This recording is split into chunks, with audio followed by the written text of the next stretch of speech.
Okay, a very good evening to one and all. So today we will be discussing ahead of question number 27. So we will start with question number 28. On my screen, you are seeing the question number 28 for gate 2023. The question is very simple. They have asked you about, and this is the very popular question from NetJRF. They are asking for the following major Indian environmental acts. They are asking about Environmental Protection Act, which came in 1986. They're asking about Water Act, Prevention Control of Pollution Act, which came in 1974. Air Act, Air Prevention Control of Pollution Act 1981, and the National Green Tribunal Act 2010. But before we arrange them into chronology, let's have a discussion about the act in the brief so that you have some highlight. So when you talk about these act in the brief, so the first one which have been mentioned here, and it is there in your booklet in environmental law also. So the Environmental Protection Act, or which you call as Umbrella Act, right? Umbrella Act of 1986, right? So the Environmental Protection Act 1986 authorized the central government to protect and improve environmental quality, control and reduce the pollution from all sources, and prohibit or restrict the setting or the operation of any industrial facility on environmental ground. Like they have to prevent any sort of the pollution which is happening in near and about. Then the second is Water Prevention Control of Pollution Act 1974, providing for the prevention and control of water pollution and for maintaining or restoring the wholesomeness of the water in the country. So that talks about the water. Then the third one is the Air Prevention Control of Pollution Act 1981, right? It was enacted to prevent the control of air pollution in the country and to establish the CPCB and SPCB. The CPCB and SPCB works on implementation of provision of the Act, and the Act also prohibit the emission of air pollutant from various sources. So this talk about the purity of air. The fourth one is the National Green Tribunal Act, which was established in 2010 under the NGT Act. So means NGT Act came in 2010 as a specialized body for handling an environmental dispute that involve multidisciplinary issues. And it was formed by the replacing the National Environmental Appellant Authority, and it also draw inspiration from Article 21 of Indian Constitution, which assume the providing a healthy environment to the citizens of India. Now the question is very simple. I just put the highlights of the question that which should be emphasized. Otherwise, this question was very plain and simple question. So coming to the question now, you can easily on technical ground you can correct it very easily. So if I go one by one. So question number 28 says for the following major environmental act. So very simple. The Environmental Protection Act came in 1986, right? Then the second one, Water Prevention Control of Pollution Act came in 1974, right? Third one, Air Prevention Control of Pollution Act came in 1981, and the National Green Tribunal Act, which was established in 2010. So they are asking you to arrange the correct chronological order, oldest to the newest. So the oldest is 1974. Sorry, yeah, oldest to the newest. So the oldest is the second one. So सबसे पहले second आएगा, फिर उसके बाद third one 81, then 86, then 2010. So the correct answer here is option number 4. Is it clear? जल्दी बताइए फटाफट से सब. कोई डाउट है किसी को इस क्वेश्चन में? डाउट है तो जल्दी बोलिए. We will be covering some substantial good questions today.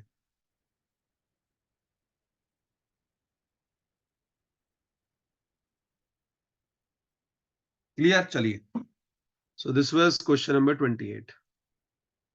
Now starts the subjective part of the question. It's a very simple question, right? And you just have to see that what theme line we have to solve this question. So if you see this question, we can easily go through. Question number 29, it says the kinematic viscosity. So kinematic viscosity, right? Or we also call it as dynamic viscosity of glycerin and kerosene is given 1.2 and 0.95 times of the water. Water के इतने times है. Respectively, glycerin and kerosene flow through the two identical porous media having same hydraulic gradient. ठीक है? Assuming Darcy's law is valid for the porous media. the ratio flow rate of kerosene to that of glycerine.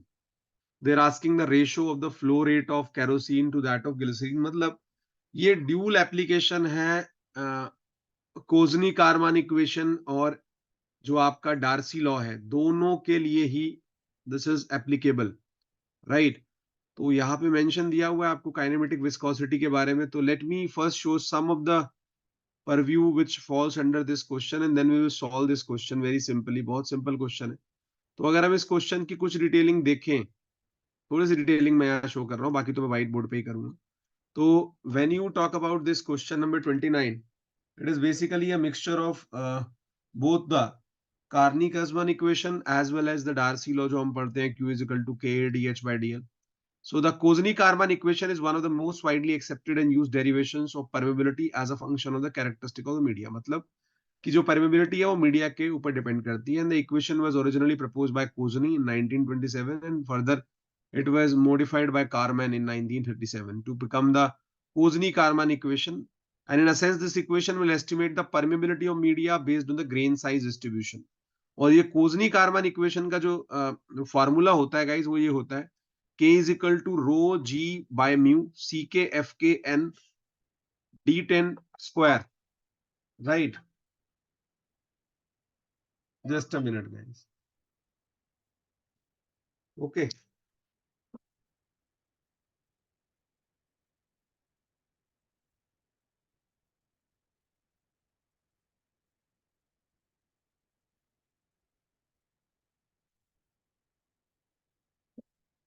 So where you can say that rho is the density, G is the acceleration due to gravity, mu is the dynamic viscosity or kinematic viscosity, which you call as, right?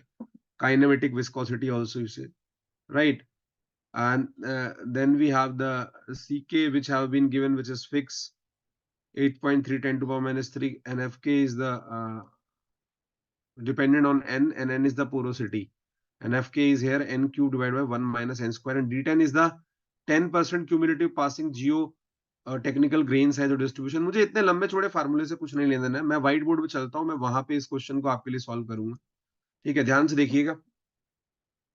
देखिए सबसे पहले इसमें क्या है, जो दोनों ही media है उनकी काइनेमेटिक विस्कोसिटी दी हुई है आपको। ठीक है, तो लेट अस अज्यूम दैट कि जो पहला मीडिया है काइनेमेटिक विस्कोसिटी ऑफ ग्लिसरीन, ठीक है, जो ग्लिसरीन है तो हम लिख लेते हैं यहाँ पे काइनेमेटिक विस्कोसिटी ऑफ ग्लिसरीन, ये दिया हुआ है आपको क्वेश्चन में गिवन है 1.2, राइट? इतना टाइम्स ऑफ वाटर है। दूसरा आपको दिया हुआ है काइनेमेटिक विस्कोसिटी किसका, second is kinematic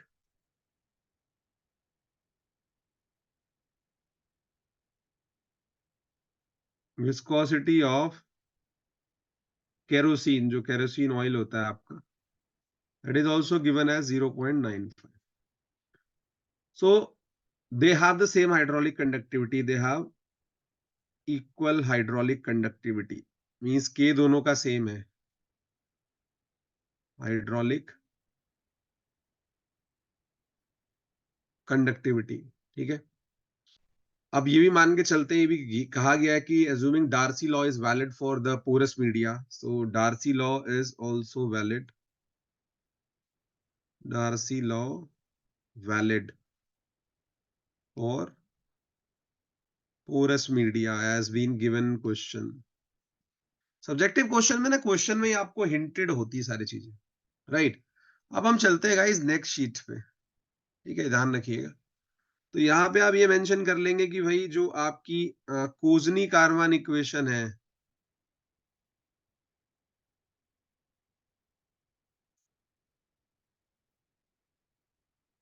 कोजनी carbon equation, right?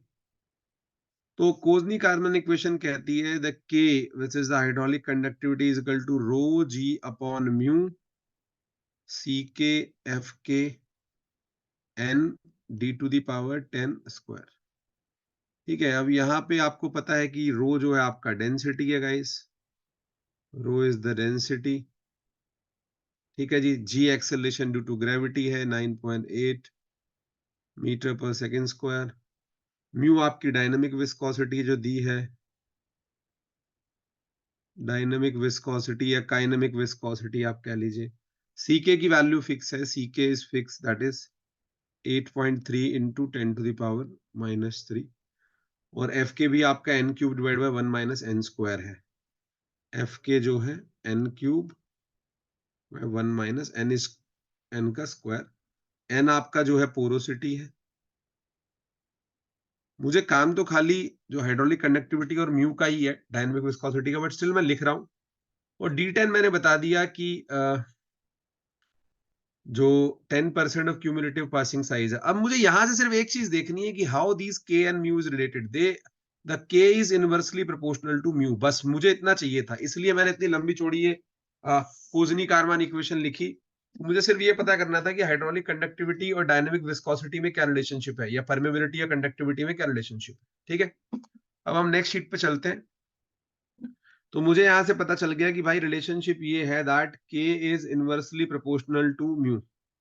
तो के आपकी परमिएबिलिटी या कंडक्टिविटी आप कह लीजिए, ठीक है। परमिएबिलिटी और कंडक्टिविटी है के, ठीक है। और म्यू है आपका विस्कोसिटी,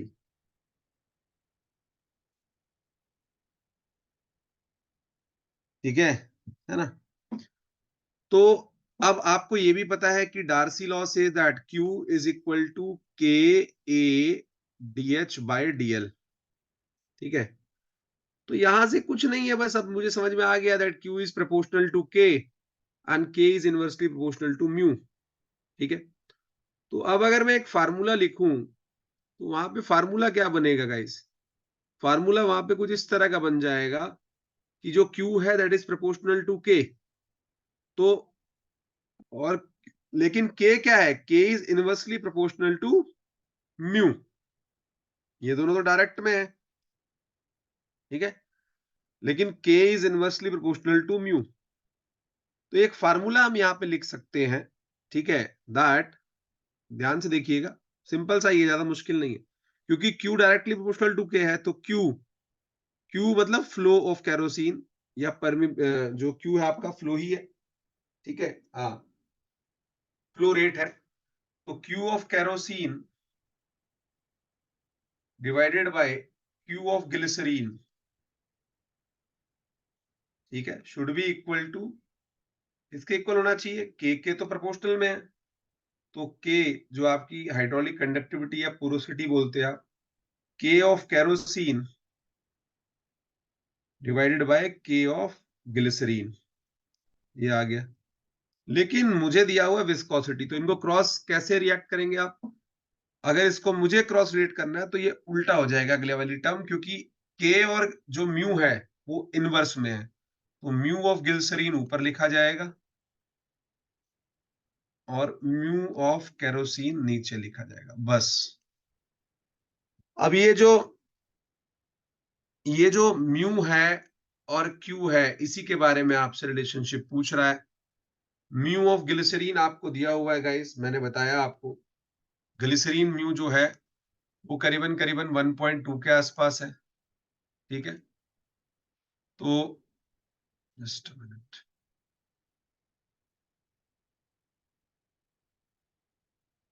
या जो म्यू ऑफ ग्लिसरीन है गाइस वो आपको दिया हुआ है, आप देख सकते हैं यहाँ पे। म्यू ऑफ ग्लिसरीन कितना दिया था? 1.2। और म्यू ऑफ केरोसिन 0.95। तो मैं वैल्यू डाल सकता हूं दैट, वैल्यू डाल दीजिए।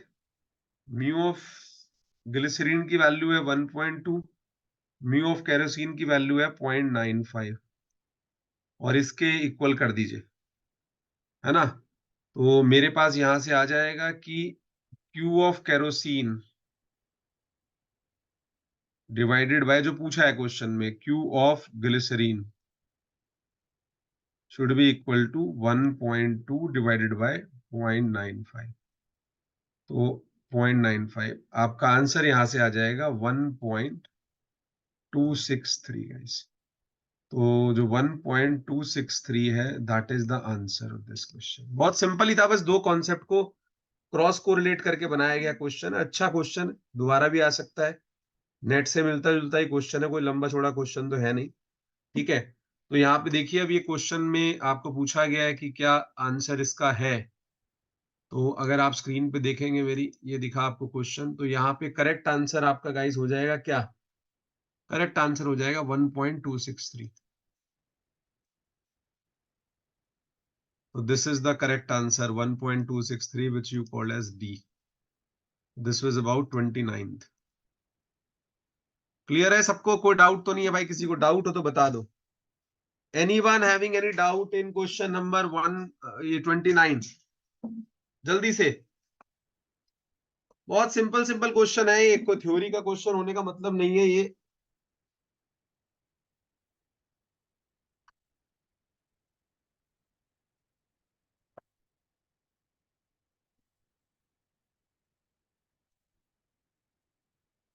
क्लियर है?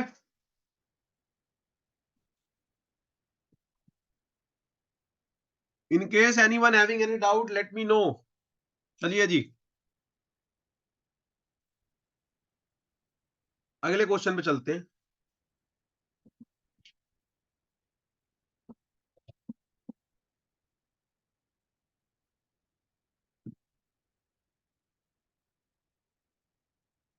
Question number 30।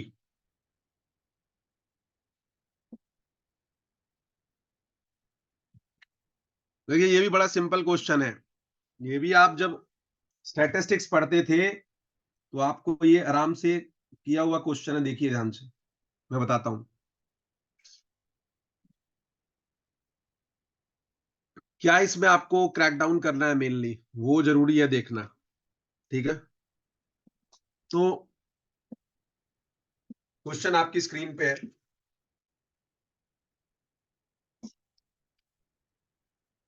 ठीक है, क्वेश्चन आपकी स्क्रीन पे है गाइस, क्वेश्चन नंबर 30।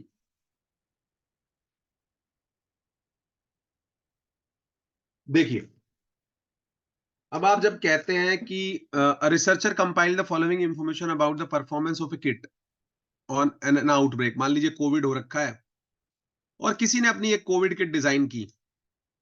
ठीक है, टेस्टिंग किट डिजाइन की। और researcher compile the following information about the formation of A kit in an outbreak. दो केस लिए, एक तो इन्फेक्शन स्टेट था और एक किट रिस्पॉन्स था। ठीक है, कि जो इन्फेक्शन स्टेट है उसको देखिए और किट का क्या रिस्पॉन्स रहा उसका। तो जब उसने देखा तो उसने पाया कि जो इन्फेक्शन है, प्रोबेबिलिटी ऑफ डिजीज वो इतनी है। तो भाई नो डिजीज कितना होगा? इसको वन में से माइनस कर दीजिए। अगर मैं इसको वन में से माइनस कर दूंगा, सम ऑफ द प्रोबेबिलिटी तो वन होगा ना, तो 1 - 0.002 ये आ जाएगा जी आपका 0.998। ये प्रोबेबिलिटी होगी नो डिजीज की। यहां पे लिख लीजिएगा 0.998। बाद में पूछेगी कहां से आया 0.998। तो प्रोबेबिलिटी ऑफ नो डिजीज आ गया गाइस 0.998। फिर क्या है कि किट जो आपकी है वो पॉजिटिव रिस्पॉन्स करे, उसकी प्रोबेबिलिटी कितनी है? 0.98। और किट आपकी नो डिजीज के बाद पॉजिटिव रिस्पॉन्स करे, उसकी प्रोबेबिलिटी कितनी है? 0.03। ये जिसके सामने है, मतलब डिजीज हो और पॉजिटिव रिस्पॉन्स करे उसकी प्रोबेबिलिटी 0.98, नो डिजीज हो बट स्टिल पॉजिटिव रिस्पॉन्स करे उसकी प्रोबेबिलिटी 0.03। मतलब कि ये जो सामने सामने दिए गए data belong to each other, कि डिजीज की प्रोबेबिलिटी इतनी है तो पॉजिटिव रिस्पॉन्स आने की प्रोबेबिलिटी उसके साथ 0.98 है। अगर नो डिजीज आने की प्रोबेबिलिटी इतनी है तो पॉजिटिव रिस्पॉन्स आने की प्रोबेबिलिटी इतनी है। क्या ये डाटा क्लियर है सबको? जल्दी बताओ, पहले तो यही समझना जरूरी है। ये क्लियर है सबको? भाई रिस्पॉन्स करो। ठीक है, तो एक तो ये पता होना चाहिए कि डिजीज होने की और ना होने की प्रोबेबिलिटी कितनी है सामने सामने। अब कहता है the probability of detecting an infection, कि आपको क्या निकालना है। ठीक है, नीचे देखिएगा आप ध्यान से, कह रहा है कि आप प्रोबेबिलिटी कैलकुलेट करिए for detecting an infection for a positive result, मतलब through the kit. Would be. तो आपसे पूछ रहा है कि रिजल्ट पॉजिटिव हो, ठीक है, मतलब डिजीज तो है उसको, तो उसमें पॉजिटिव रिस्पॉन्स आए, ठीक है, the probability of detecting an infection for a positive result, ठीक है, through the kit would be, तो पॉजिटिव रिजल्ट आए, ठीक है, इन्फेक्शन का, इसकी प्रोबेबिलिटी कितनी है। तो गाइस जब इस तरह की प्रॉब्लम आप करते हैं तो आप चले जाते हैं अपने पुराने टाइम में, और पुराना टाइम मतलब जब आप प्रोबेबिलिटी पढ़ते थे, कंडीशनल प्रोबेबिलिटी, तो उसमें एक चीज आती थी बेस थ्योरम। तो हम बेस थ्योरम के हेल्प से इसको सॉल्व कर सकते हैं। देखिए ध्यान से कैसे, यहां पे हमने क्या किया, हमने इस पे बेस थ्योरम अप्लाई की। डाटा आपको पता ही है जो दिया हुआ है ना, कि probability of disease 0.008, no disease 0.998, ठीक है। तो यहाँ पे हम चार्ट बना लेते हैं अपना,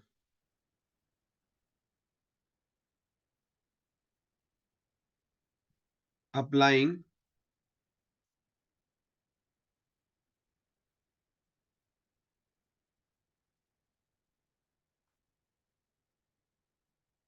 बेस थ्योरम, ठीक है।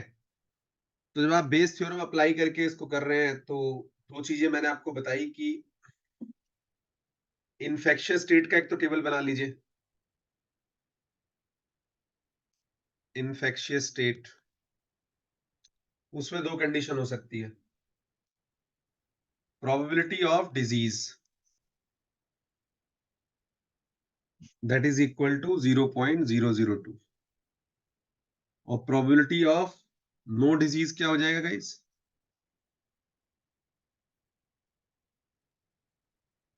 वो आ गया 0.998, ठीक है। तो ये दो हो गए, एक प्रोबेबिलिटी ऑफ डिजीज और एक प्रोबेबिलिटी ऑफ नो डिजीज, ठीक है, ये ध्यान रखिएगा। अब आपको कहता है, नेक्स्ट आपको क्या कहता है गाइस, कि जो किट का रिस्पॉन्स है, ठीक है, जो किट का रिस्पॉन्स है, वो किट का रिस्पॉन्स क्या है,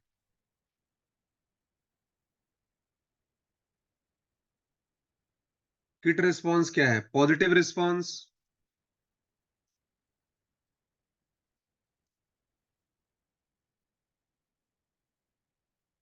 पॉजिटिव रिस्पॉन्स की प्रोबेबिलिटी कितनी है, 0.98। ये सब दिया हुआ लिख रहा हूं मैं। और नो डिजीज के बाद पॉजिटिव रिस्पॉन्स,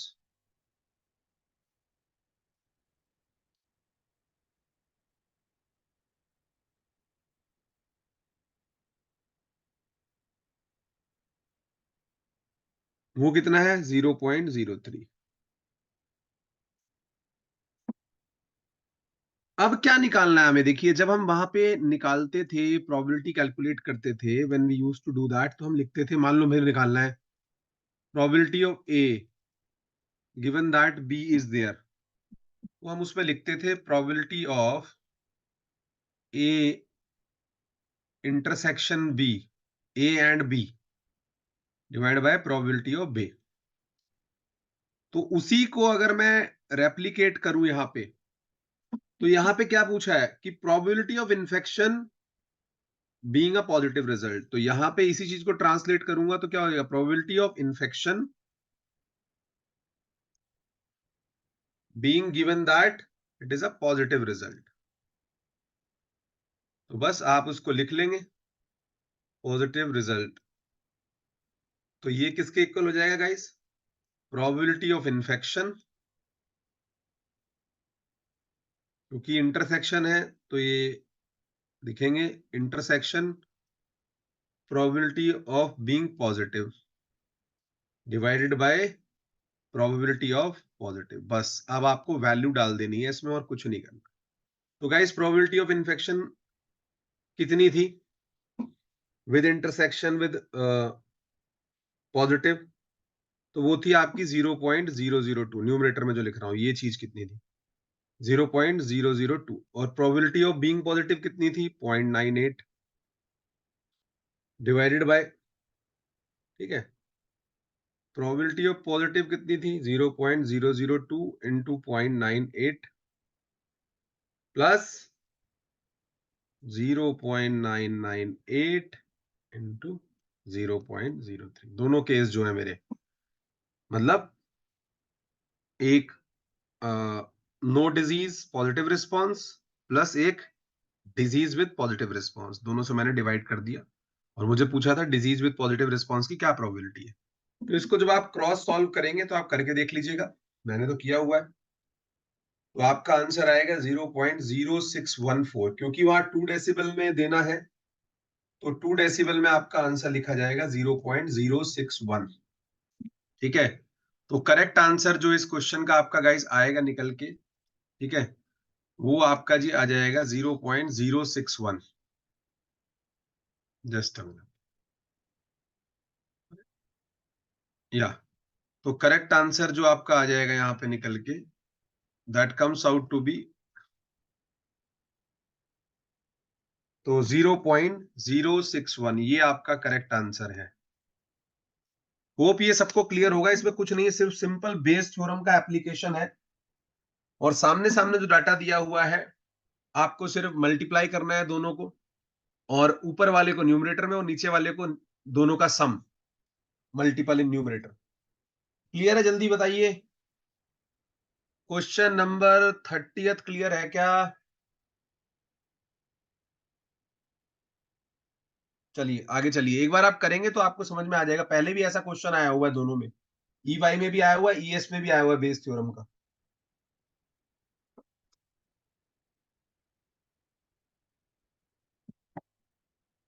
चलते हैं आगे, नेक्स्ट क्वेश्चन पे चलते हैं गाइस। नेक्स्ट क्वेश्चन भी अच्छा क्वेश्चन है।